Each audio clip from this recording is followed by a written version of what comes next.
Hello guys, welcome back to my channel. আশা করি তোমরা ভালো আছো আর আমরাও কিন্তু খুব ভালো আছি। অনেক দিন পর তোমাদের সামনে একটা ব্লগ ভিডিও নিয়ে চলে আসলাম। এই যে তোমাদের দাদাভাই আজকে বাড়ি এসেছিল, সেই জন্য ভাবলাম একটা ব্লগ ভিডিও করাই যাক। অনেকে পছন্দ করো, আবার অনেকে পছন্দ করো না, সেই জন্য আর চারি করে আমার ভিডিওটা দেওয়াই হয়নি বলতে পারো। তো এখন সকালবেলায় রিভানার পাপা যাচ্ছে বাজারে, আমার ভাই আসবে সেজন্য একটু দুজনে মিলে বাজার করতে যাচ্ছে। আর আজকে যেহেতু বিরিয়ানি বানানো হবে সেজন্য চাল আর চিকেনটা আনতে যাচ্ছে। এখানে রিভানাকে আমি চান করিয়ে দিয়েছিলাম, আর দেখো চুল বেঁধেছে আমার মতো, আর এখানে টাওয়ালটাকে একটু জড়িয়ে নিয়েছে। অনেক লম্বা চুল হয়েছে আমাকে বলছিল। তো মেয়ে একটু খেলাধুলা করে নিচ্ছিল, আর সেই ফাঁকে আমরা একটু কাজবাজগুলো সব কিছু সেরে নিলাম। আর তার আগে কিন্তু আমার ভাই চলে এসেছিল, তো রুমেতে বসেছিল। রিভানা খেলা করতে করতে ওর মামার সাথে অনেক গল্প করে নিয়েছে। ওর মামা যেহেতু দুবাই চলে যাবে সেজন্য আর বেশি দিন মামাকে কাছেই পাবে না। তো আমরা শীঘ্রই যাচ্ছি, ওর মায়ের বাড়ি যাব, তখন আবার ওর মামার সাথে দেখা হবে। তো এই যে এখানে খাবার দাবারের বন্দোবস্ত করে দিয়েছিলাম। এখানে সালাদ ছিল, আর ভাত বলতে আজকে বিরিয়ানি বানানো হয়েছিল, তোমাদেরকে দেখালাম।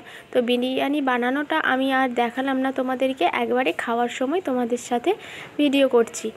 তো এখানে তোমাদের দাদা ভাই, আমি, মা, তারপরে আমার ভাই সবাই মিলে খেতে বসে পড়েছিলাম। আর এটা জানো তো, আমার ভাই নিয়ে এসেছিলো বাড়িতে বসানো দই।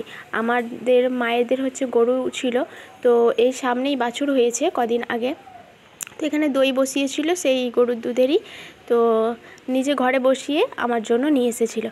এর আগের বারও নিয়ে এসেছিলো, ভাই যখনই আসে তখনই একটা করে দই বসাই।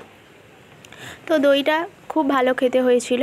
তোমাদের দাদা ভাই, আমি এই যে তোমাদের দাদা ভাইকে জিজ্ঞাসা করছিলাম যে কেমন হয়েছে, তো তোমাদের দাদা ভাই বলল অনেক ভালো হয়েছে। তো সবাই মিলে আমরা একটু একটু করে টেস্ট করে নিলাম যে কেমন হয়েছে দেখি। তো খুবই ভালো হয়েছিল। তো রিভানা যেহেতু ঘুমিয়ে পড়েছিল সেজন্য রিভানার জন্য একটু ফ্রিজে তুলে রেখেছিলাম। চলো তোমাদেরকে একটু দেখিয়ে দিই কেমন হয়েছে। পুরো দোকানের মতো দইটা ছিল একদম।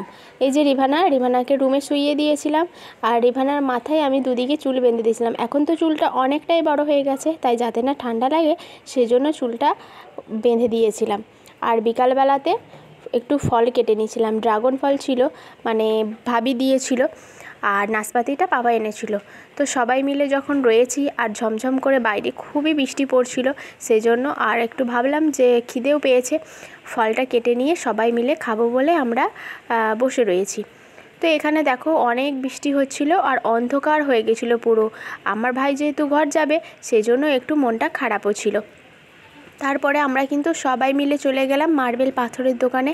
আমাদের দোতলাটায় পাথর বসাবো, সেজন্য একটু পাথরের সবগুলোই চয়েস করতে গিয়েছিলাম। তো এখানে অনেক রকমের পাথর ছিল। আর তোমাদের দাদাভাইয়ের একটা ভিডিও শ্যুট করেছে, প্রমোশন ভিডিও ছিল। যেহেতু তোমাদের দাদাভাই পার্মানেন্টলি প্রমোশন ভিডিও করে না, এটা আমাদের একটু নিজেদের মধ্যে বলেই একটা প্রমোশন ভিডিও করে নিয়েছিল।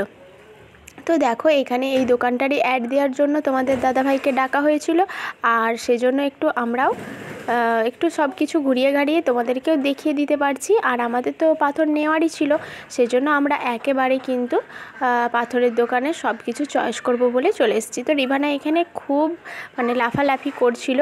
তো এই বেসিনটা অনেক সুন্দর লেগেছে, আমি অনেক পছন্দ করে নিয়েছি।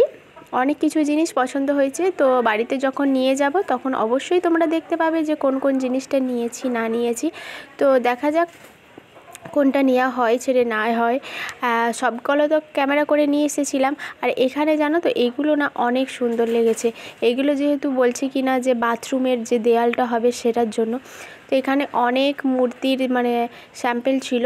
তো তোমরা অনেকেই এখানে দোকানে আসতে পারো। তো তোমাদের দাদাভাইয়ের ওই ভিডিওটা দেখলে তোমরা পুরো ডিটেলসে জানতে পেরে যাবে।